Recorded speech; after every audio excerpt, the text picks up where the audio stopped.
오늘 말씀 제목을 천국을 맞이하는 방법이라 했습니다. 이 같은 말씀을 묵상하고 기도하다 보면요, 이 말씀이 무엇을 말씀하시고자 하는 것이 어렴풋이 보여요. 제가 볼 때 이렇게 오늘 처음으로 이 말씀은 우리가 천국을 맞이하는 방법이 되겠구나, 이런 생각이 들었습니다. 그게 이제 글자로는 회개라는 거예요. 여러분, 회개를 천국을 맞이하는 방법이라고 한번 생각해 보셨습니까? 그런 관점에서 오늘 말씀을 전하려고 합니다. 사람이 태어나면서부터 만남이 시작되잖아요. 뱃속에 있던 아기와 엄마가 만나서 뭐 손가락은 다 있는지 얼굴을 보고, 또 소리로 만나고 부모를 만나고, 또 자라다가 친구를 만나고, 또 다시 태어나는 형제를 만나고, 학교 가면 스승도 만나고, 이게 인생이 만남으로 이루어지지 않습니까? 그죠? 우리도 이렇게 일생에, 여러분은 늘 제가 말씀드리지만 그냥 제가 빈말로 형식적으로 꾸며서 뭐 유혹하는 말이 아니라 하나님께서 여러분을 저와 만나게 해주신 선물 같은 분인 줄로 저는 그렇게 생각해요. 여러분도 그렇게 생각해 주실 것이지요? 네, 그죠? 우리 각자 그런 거예요. 얼마나 내 인생에 뭐 수만 명을 만나겠습니까? 아무리 저거 한들 우리가 정말 밥이라도 한번 먹고 손이라도 한번 잡아보고 기도라도 한번 드리고, 이런 사람들이 인생에 몇 명이나 돼요. 그래서 우리 인생을 살아가는 내 인생의 길에 동반자로, 친구로, 형님으로, 아우로, 이렇게 믿음의 가족으로 귀한 만남 주셨잖아요. 그죠? 이 성경에 보면 이런 좋은 만남은요, 하나님이 주신 은혜예요. 뿐만 아니라 하나님이 주신 복이라 할 수 있어요. 우리가 선택을 해서 배우자를 선택하고 남편, 아내를, 친구를 내가 선택해서 만나는 것 같지만, 사실은 우리가 살아가는 만남 중에는요, 알지 못하는 하나님의 섭리하심이 있습니다. 이제 그러니까 그 수많은 사람 중에 제가 그 양반하고 만나서 지금도 살고 있잖아요. 그죠? 하나님이 엮어주지 않았으면 진작 절단 났을 거예요, 아마. 하나님이 이렇게 만나게 해주신다고요. 성경에도 보면 그런 만남들이 있어요. 하나님이 이렇게 만나게 하시고, 그 만남을 통해서 복을 주시는 대표적인 케이스가 룻기에 나오는 주인공 룻이라는 사람 이름이에요. 룻, 여자 이름이에요. 이 사람은 이방인이었잖아요. 하나님 백성이 아니고 이제 외국에 살던 이방인이야. 피부도 다르고 색깔도 다른 사람이잖아요. 그런데 또 결혼했다가 남편이 일찍 돌아가셔서 소위 말하는 이제 과부라는 그런 모양으로 살고, 또 홀 시어머니를 모시고 자기 고향인 자기 나라를 두고 어머니, 시어머니 나라로 가서 살다 보니 경제적으로 뭐 형편이 녹록지 않잖아요. 그러니까 남들이 다 거두지 못한 남겨진 이삭을 주우면서 간신히 먹고 사는 참 기구한 운명 같은, 그렇게 살아가는 사람이었잖아요. 그런데 하나님이 어떻게 하십니까? 보아스, 시어머니를 통해서 보아스라는 사람을 만나게 하고, 보아스를 통해서 또 하나님을 알게 되고, 마침내는 어떻게 돼요? 다윗의 할머니가 되는 영광을 누리잖아요. 왕이 태어났다고, 이거 후손에서. 정조 할머니지만 이렇게 왕의 그 가문에서 왕이 태어나고, 사실은 그 줄기와 계보와 그 대를 이어서 예수님이 세상에 오시는 통로로 쓰임받는 복을 누리지 않습니까? 이런 만남으로 우리가 복을 누리는데, 그 만남을 하나님이 인도하시고 섭리하시기도 하고 만남을 통해서 은혜를 주시는데요. 제가 왜 이런 얘기를 하는가 하니, 오늘 우리가 읽은 이 말씀이 사실은 세례 요한이라는 사람이 우리로 하여금 예수님을 만나게 하는 말씀이기 때문이에요. 오늘 말씀은 세례 요한이라는 사람이 우리에게 예수님을 소개해 주는 말씀이에요. 그래서 이 세례 요한이 우리에게 예수님이 이런 분이다, 이런 얘기를 하는 그런 얘기죠. 세례 요한은 그래서 구약에서 보면 우리 엘리야, 이사야, 다니엘, 에스겔, 이런 사람을, 예레미야, 이런 사람을 선지자라고 그래요. 예언자라고 그래요. 그래서 이런 사람들처럼 오늘 보면 세리 요한이 입고 있는 옷이 뭐 약대 트롯을 입고 뭐 석청을 먹고 뭐 지팡이를 짚고 좀 회개망청한 모양이잖아요. 이게 당시에 엘리야가 입었던 모양하고 똑같은 거예요. 그래서 엘리야와 같은 예언자, 선지자라고 하는 세례 요한이, 선지자가 하는 일이 뭐겠습니까? 하나님의 말씀을 사람인 우리에게 전달해주는 중개자 역할을 하는 사람이거든요. 우리 사람과 사람을 만나게 해주는 중매제기와 같이 하늘에 있는 하나님의 말씀과 뜻을 사람에게 전달해 주는 것을 사람을 선지자, 다른 이름은 예언자라고 해요. 그러니까 미래에만 점을 쳐지고 예언한다는 뜻이 아니라 하나님의 뜻이 들어있으니까 현재에 국한된 얘기가 아니라 미래에 대한 내용도 많이 포함되어 있을 거 아니에요. 그래서 선지자와 동시에 예언자라고 하는 거예요. 시간적으로 수평적으로 그냥 미래만 얘기해 주는 사람이 아니라 실상은 하늘의 뜻을 땅에 있는 사람에게 전달해 주는 그런 사람이 선지자요. 오늘 세례 요한이 마지막 예언자, 선지자라는 별명을 갖고 있죠. 하나님께서 이 세례 요한이라는 인물을 통해서 우리에게 소개해 주는 예수님 어떤 분일까요? 세례 요한이 간절한 소리로 광야에서 외치는 자의 소리라 하는 별명을 가졌잖아요. 그 광야에서 막 힘있게 외치는 자의 소리처럼 우리에게 소리쳐 외친다고요. 뭐라고? 예수님이 오신다고. 예수님을 만나라고. 그 예수님을 오늘 말씀을 통해서 한번 만나보시지 않겠습니까?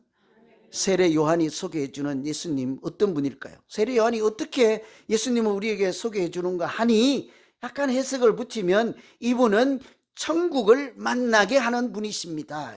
세례 요한이 소개해 주는 예수님은 우리에게 천국에 들어가게 하시는 분, 천국을 경험하게 해주시는 분, 천국을 이렇게 보게 해주시는 분이라는 거예요. 뭐 별로 반갑지도 않나 봐. 천국을 보여준다는데, 천국에 들어가게 해준다는데, 천국이 죽어서 저 하늘에서만 아니라 내 눈앞에서 펼쳐지게 해주는 분이 오신다는데 안 반가우세요? 표정들이 별로 안 반가운 표정이야. 대단한 지금 인물을 소개하는 거라고요. 뭐라고 소개했습니까? 회개하라 천국이 가까이 왔느니라 그랬잖아요. 2절입니까? 2절에 회개하라 천국이 가까이 왔느니라. 아무리 생각해도 예수님이 없는데 회개하라 예수님이 가까이 오신다 이랬으면 얼른 알아먹겠는데 회개하라 천국이 가까이 왔느니라 그러잖아요. 그죠? 아직 안 가고 싶어요. 나중에 알려주세요. 천국이 가까이 왔다 하는 것은 이 천국이 한문이라서 그렇지 하나님 나라라는 거잖아요. 이게 가까이 왔다. 천국이 하나님 나라가 가까이 왔다 하니까 대한민국이 또는 일본이 태평양을 건너서 둥둥 떠내려와서 미국 땅하고 이렇게 합쳐졌다. 뭐 이런 개념이라고 천국을 장소적 개념이라고 할 수 있어요. 그 나라가 어떻게 둥둥 떠내려오겠습니까? 하나님 나라는 소위 하늘에 있다고 치고 가까이 왔다 하니까 뭐 이렇게 동화밧줄을 타고 하나님 나라가 이렇게 잘 내려와서 우리 땅에 이렇게 이루어지는 그런 개념일까요? 그렇지 않고요. 천국이 가까이 왔다는 것은 통치 개념으로 천국의 주인이시고 천국을 만드시는 하나님이 다스리는 그런 일이 우리 앞에 펼쳐집니다. 이렇게 생각할 수 있습니다. 여러분, 하나님이 계시고 그 하나님의 아들인 예수님이 계시면 그곳이 천국으로 바뀔 줄로 믿습니다. 예수님이 이곳에 오면 이곳이 하나님 나라가 되지 않겠습니까? 하나님이 계시고 하나님의 뜻대로 이루어지고 하나님이 계획하시는 일들이 우리 눈앞에서 펼쳐져서 우는 사람이 갑자기 울게 되고 슬픔과 고통이 사라지고 사람의 죄나 악이나 이런 것들이 다 물러가고 어둠이 사라지고 빛의 세계가 열린다면 하나님이 만드는 천국이 우리 눈앞에서 펼쳐지지 않겠어요? 그래서 회개하라. 천국이 가까이 왔느니라 이것을 해석하면요. 회개하라 예수님이 가까이 오셨느니라 이렇게 풀이할 수 있는 거예요. 쉬운 말로 하면 이 구절을 회개하라 예수님이 오십니다 이런 얘기예요.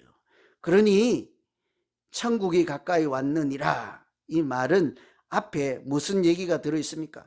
회개하라잖아요. 그러니까 회개하라, 천국이 가까이 왔느니라를 뒤집어서 해보세요. 천국이 가까이 왔느니라, 우리가 뭘 해야 되죠? 회개하라는 거예요.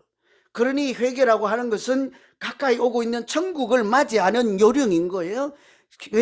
천국이 가까이 왔다를 예수님이 가까이 오시고 하나님이 가까이 오신다, 회개해라 했으면 회개는 곧 하나님을 맞이하는 준비가 되는 거죠. 하나님을 만나는 첫걸음이죠. 우리가 어떻게 해야 될까요? 그래서 마가복음에도 보면 때가 찼고 하나님 나라가 가까이 왔으니 회개하고 복음을 믿으라 그러잖아요. 때가 찼고 하나님 나라가 가까이 왔다, 예수님이 가까이 오셨으니 회개하고 복음을 믿으라, 예수님을 영접하라, 이런 이야기지 않겠습니까? 그래서 하나님 나라로 하든지 예수님이 하든지 가까이 올 때 우리가 해야 되는 일은 회개라는 거예요. 하나님을 만나는 준비요, 하나님 나라에 들어가는 첫 단추가 회개라는 것이죠. 그래서 회개라는 것을 우리가 깊이 생각해 보지 않을 수가 없습니다. 하나님께서도 이 회개가 있는 곳에 하나님 나라를 만드시고 천국을 우리에게 보여주시기 때문이죠. 그래서 한번 찾아보면요, 회개라는 말은 원래 메타노이아라는 원어로는 그래요. 보통 말이 이렇게 합성어가 많잖아요. 이것도 메타하고 노에오라는 말이 합친 거예요. 메타는 다르다는 것이고, 노에오라고 하는 말은 이것은 생각이라는 말이에요. 생각이 다르다가 회개예요. 회개는 생각을 바꾸다는 거예요.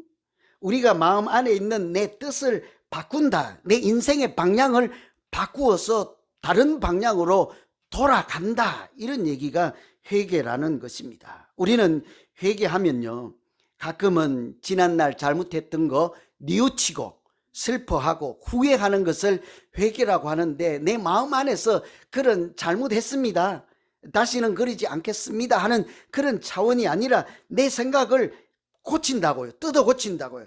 생각을 그래서 우리가 고쳐 먹는다 그러잖아요. 그래서 다른 생각을 갖는 거예요. 내가 하나님 없는 이쪽 방향으로 가다가 회개한다면 돌이켜 그냥 가던 길을 멈추는 것뿐 아니라 하나님이 있는 쪽으로 다리 방향을 틀어서 바꾸어서 가는 것을 회개라고 하는 것이죠. 예수님이 오실 때 회개하라, 천국이 가까이 왔다 하잖아요. 이게 광야에서 외치는 자의 소리라고 하는 별명을 가진 세례 요한이 예수님이 가까이 오시고 천국이 가까이 왔으니 회개하라, 생각을 고쳐먹고 가던 걸음을 고쳐 바꾸어 방향을 바꾸어라 하는 소리를 듣고 우리가 어디로 가야 돼요? 어떻게 해야 예수님을 만나죠? 하나님 없는 쪽으로 치달아가던 방향을 바꾸어서 다시 돌아 뛰어야 된다고요. 우리 강아지 얘기 갑자기 생각나는데 어떡하지? 이 병이에요, 그죠? 강아지 키우면 산책을 하다가 막 가다가 지가 좋아하는 데 가는데 가다 보면 주인이 나랑 헤어지잖아요. 어떻게 해요? 나랑 같이 집에 가려면 무사히 땡길 때 지 가던 방향을 돌이켜 제가 뛰어가는 방향으로 오면 무사히 집까지 가는 거예요. 회개가 딱 그런 거예요. 내가 생각해서 옳다, 하나님 없는 인생도 괜찮다, 하나님은 사실은 없다, 장 목사가 거짓말한다, 이렇게 생각하는 방향에서 돌이켜 하나님이 있는 방향으로 생각도 고쳐먹고 방향도 인생의 목적도 틀어가면 그곳에서 반드시 하나님이 만나주시고 하나님이 성령과 은혜가 충만케 해서 그곳에 하나님 나라를 보여주실 줄로 믿습니다. 우리가 믿음 생활하면서 예수님도 만나고 예수님이 펼쳐가시는 하나님 세계를 이 땅에서 경험해 보면서 신나고 행복하게 믿음 생활해야 되지 않겠습니까? 그냥 맹숭맹숭하게 주일 한번 교회 왔다가 그냥 보기 싫은 사람 있으면 저 오다가 입구에서 돌아가고 그렇게 신앙생활하고 말 거예요? 누가 뭐라고 해도 우리에게 중요한 것은 무엇입니까? 회개하라, 천국이 가까이 왔느니라, 천국이 가까이 왔느니라, 회개하라 해서 내 생각과 방향과 인생의 목적을 돌이키면 그곳에 반드시 하나님이 기다리고 계시고 만나 주실 줄로 믿습니다. 믿음 생활이라고 하는 것이 돈 주고도 바꿀 수 없는 거예요. 그래서 내가 돌이켜 하나님 방향으로 쫓아가기만 하면 천국이라는 집에, 우리 강아지가 우리 집에 무사히 도착하는 것처럼 우리가 그렇게 영생의 집에 들어갈 수 있는 일인데, 그것이 그냥 내가 오늘 어디 무슨 시타델에 가가지고 명품백 하나 사는 것과 못 알아듣시나? 시타델 그 뭐지요? 그 뭐라고 그래요? 그런 데를 아울렛에 가가지고 유명한 핸드백 하는 것하고 비교할 수가 있겠냐고요. 그래도 내일 또 가방 사러 간다고 그러실 거야. 에?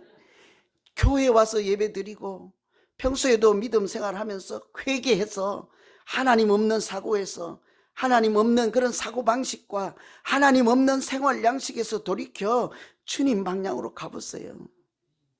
유명한 무디 선교사님 있잖아요. 대단한 분 있잖아요. 그분이 회개란 병 속, 화병 속에 넣은 주먹과 같다고 그랬어요. 화병. 그러니까 유리병은 이렇게 입구가 좁고 이렇게 크잖아요. 그 장미꽃을 이렇게 꽂고 뭐 하잖아요. 거기에 이렇게 넣은 주먹과 같다고 그랬어요. 이 주먹을 그 화병에서 빼려면 어떻게 해야 돼요? 그 안에 들어있는 구슬이나 보석이 떨어져서 있는 것을 한 움큼 쥐고, 그래서 이 주둥이를 이렇게 빼려고 하면 나와요? 안 나와요. 다 알잖아요. 그래서 이것을 그 안에서 놔야 돼. 그래서 빼면 이것이 회개라는 거예요. 우리가 하나님 없는 보석 같은 것, 하나님 없는 가치관 같은 것, 하나님 없는 방향, 또 내 고집, 내가 스스로 왕되는 이런 것들을 움켜잡고 놓지 않으면 하나님 만날 수 있는 주먹이 펼쳐지지 않는다고요. 놓으면, 놔버리면 그때 이게 회개라고 하는 거예요. 잘 설명한 것 같지 않습니까? 회개는 마치 그림으로 보면 그런 것이라는 거죠. 여러분, 이 회개가 하나님을 만나고 천국을 맞이하는 준비 작업이요. 가서 출발하는 첫걸음이 돼요.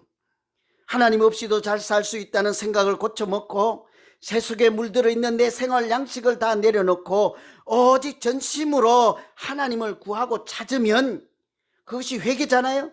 돌이켜 하나님 쪽으로 가면 반드시 하나님께서 우리에게 만남의 복을 주실 줄로 믿습니다. 누구를 만나게요? 친구요 이러면 안 돼. 거기서 예수님을 만나는 복을 주시죠.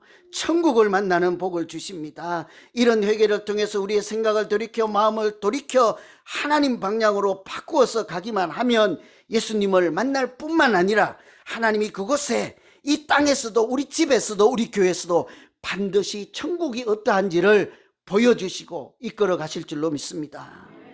그러니 우리 믿음 생활이라는 것이 얼마나 중요한지 몰라요. 세례 요한은 첫 번째로 회개하라 천국이 가까이 왔느니라 하면서 예수님께서 천국을 보여주시는 분, 만나게 해주시는 분이라, 그래서 그 예수님을 영접하라 하고 소개했잖아요. 두 번째는 이 세례 요한이 예수님을 소개할 때 성령으로 세례를 베풀어 주시는 분이라 소개했습니다.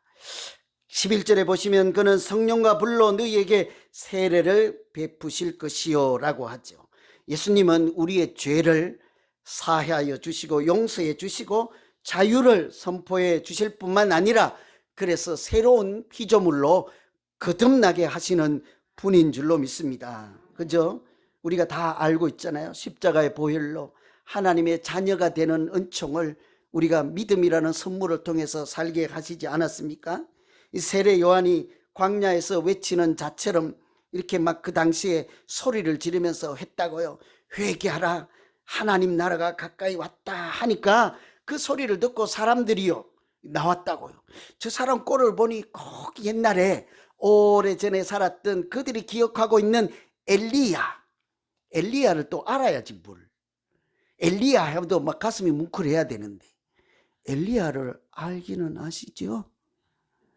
엘리야 그 우상 숭배자들하고 바알을 숭배하고 이렇게 우상 숭배자들하고 수백 명하고 싸워서도 이겼던 사람, 기도의 용사잖아요. 기도해서 주먹만한 구름이 와서 손바닥만한 구름이 와서 이렇게 하늘에서 비를 내렸던 사람 있잖아요. 그죠? 갈멜산 하면 아실란가 몰라. 이제 갈멜산 기도원 가보셨어요? 어디에 있더라? 한국에. 갈멜산 기도를 와서 청년들 데리고 밤마다 가서 금요일날 철학기도 하고 왔잖아요. 그래서 전부 그런 데를 엘리야 하는 이 엘리야처럼 이렇게 트롯을 입고 이렇게 광야에서 흐름한 차림으로 했으나 하나님은 그를 뭐라고 그래요? 광야에서 외치는 자의 소리라고 하면서 메시아가 오는 것을 준비하고 사람들에게 알려주는 마지막 예언자로 썼던 그 엘리야처럼 세례 요한이 광야에서 소리를 질렀다고요. 그 소리 지른 내용이 뭐예요? 회개하라, 하나님 나라가 가까이 왔느니라. 이랬더니 사람들이 정신을 바짝 차린 거예요. 엘리야가 왔나 하다고. 엘리야가, 우리가 그토록 숭배하고 사모하고 존경하는 엘리야 선지자가 또 나왔나 보다, 살아서 왔나 보다 하고 가서 세례 요한을 찾아가죠. 가서 뭐 했을까요? 우리 아들 언제 장가 갈까요? 전 봐주세요 했을까요? 우리 교회 언제 뭐 300명 될까요? 아니면 우리 아들 출세하게 해주세요 그랬을까요? 그 회개하라, 천국이 가까이 왔느니라 하는 그 세례 요한의 소리를 듣고 메시아가 온다는 소리인 걸 알아들었다고요.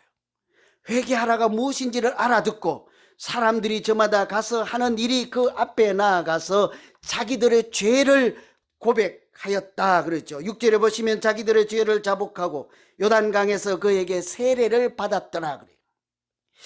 회개하라 하는 얘기를 듣고 사람들이 세례 요한을 찾아가서 한 일은 자기들의 죄를 털어놓았다고요. 이게요, 회개의 구체적인 내용이에요.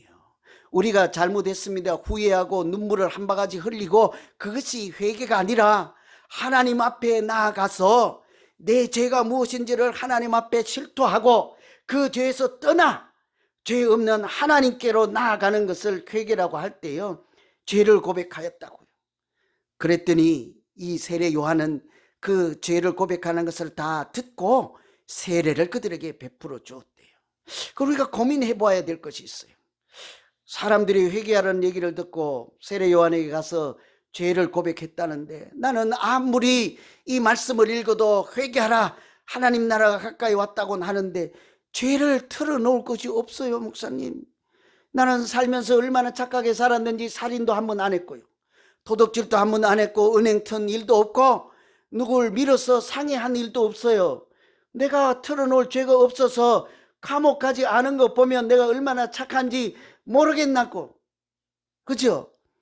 털어놓을 죄가 있어야지, 여러분.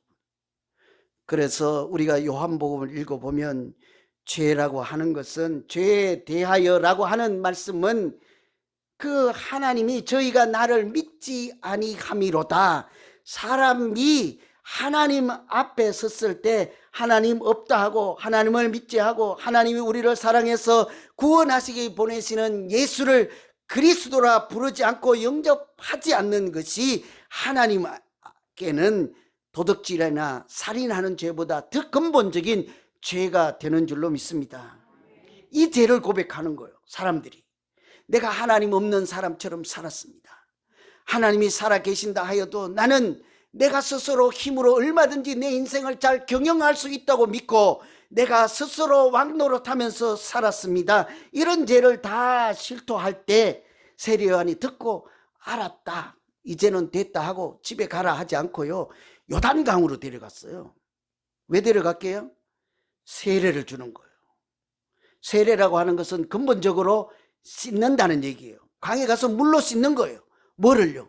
죄를 씻고 흠을 씻는다는 것은 상징적으로 보여주는 것이죠. 여러분, 세례를 요즘은 우리는 그냥 물을 찍어서 이렇게 머리에 바르는 것으로 하잖아요. 근데 원래는 그렇게 해서는 안 된다 하고 교단이 하나 만들어질 정도로 논란이 있었잖아요. 그래 갖고는 안 돼요. 아주 물속에 푹 담궈야 돼요. 그래서 침례교가 생긴 것이지 않겠습니까? 세례라고 하지 않고 그들은 침례라고 하는 거예요. 이렇게 물에 잠기는 거예요. 그 사람들이 자기 죄를 실토하고 하나님께로 돌아가고자 하는 결단한 사람들을 요단강으로 데리고 가서 세례 요한이 그게 물속에다 푹 담궈요. 그것도 어떻게 하는가 하니 이렇게 머리부터 들어가, 얼굴부터 들어가고 하늘을 바라보면서 눕혀가지고 이렇게 딱 잡고는요, 물속에다 꾹 눌러버려요. 얼마나 버티실래요? 조금 있으면 캑캑거리고 살려달라고 막 이렇게 발버둥을 칠 거 아닙니까? 그래갖고 죽음을 경험하게 하는 거예요. 하나님이 없다 하는 그 사람이 죽는 거죠. 하나님을 무시하고도 나는 괜찮다 하는 사고방식 옛사람이 거기서 죽는 경험을 하는 거죠. 그리고는 다시 건져내서 구원해 주셔서 하나님을 바라보고 살아가는 길로 새 출발하게 도와주는 거죠. 이게 세례란 말이에요. 그게 끝이 아니라 그러면서 세례 요한이 건져내면서 하는 말이요. 그냥 골태기를 한 대 때려야 되겠죠. 정신 차리라고. 나는 물로 너희에게 세례를 주거니와 내 뒤에 오시는 분은 불과 성령으로 세례를 주시는 분이니라. 아멘이죠. 우리는 물로 죄를 씻으면 내일 가면 또 묻잖아요. 성령으로 세례를 주셔서 근본적으로 죄의 문제를 사해 주어서 우리의 마음과 생각을 하나님의 생각으로 다시 고치고 십자가의 보혈로 성령의 은총으로 근원적으로 문제를 해결해 주셔서 죄로부터 자유하여 하나님의 자녀로 살게 하시는 은혜를 베풀어 주시는 분을 맞이하라는 얘기잖아요. 이렇게 이게 회개와 성령의 세례는요, 하나님의 역사를 표현하는 말이잖아요. 그래서 하나님께서 우리의 성령으로 죄를 씻어 주실 때 죄에 대해서는 죽고 하나님에게는 살아있는 존재로 우리에게 새 인생을 주는 것이 예수님께서 성령 세례를 통해서 우리에게 주시는 선물, 새 인생의 선물인 줄로 믿습니다. 그래서 에스겔 33장에 보면 악인이 돌이켜 그 악에서 떠나 의대로 행하면 그가 그로 인하여 살리라 이렇게 했다고요. 이렇게 하나님 없다 하는 사고방식을 떨쳐버리고 새 인생을 살면 하나님께서 그에게 새로운 피조물로 살게 해 주신다는 말씀이죠.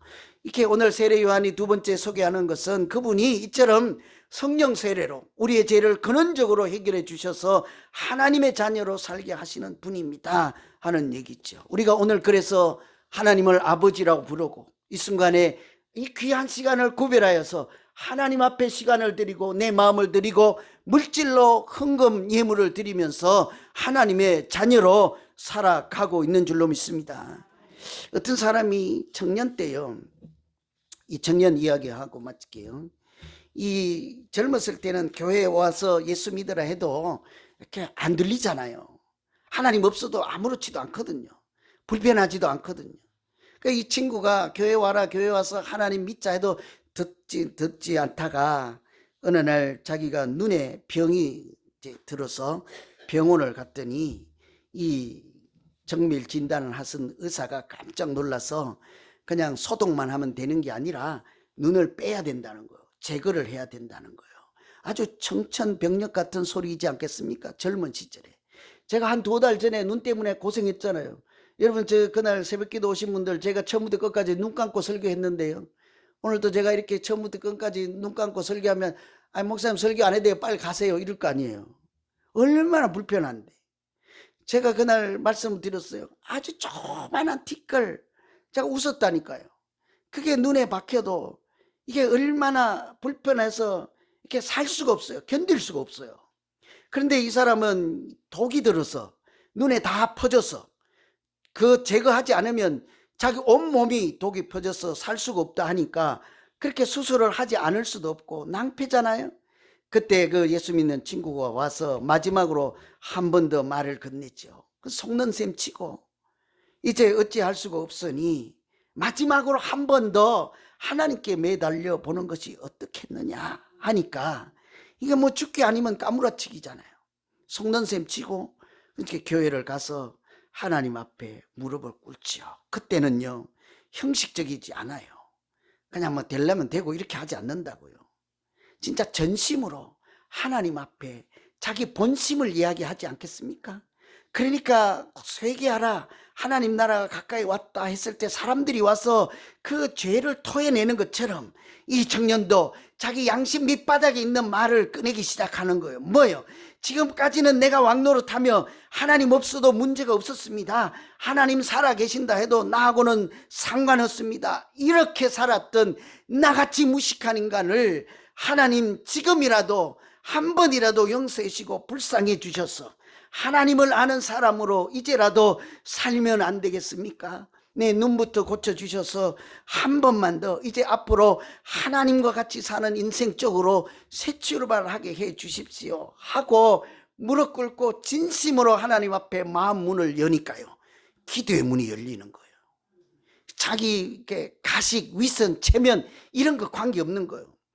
그럴 때가 있어요. 여러분, 우리는 가끔 가면을 쓰고 살잖아요.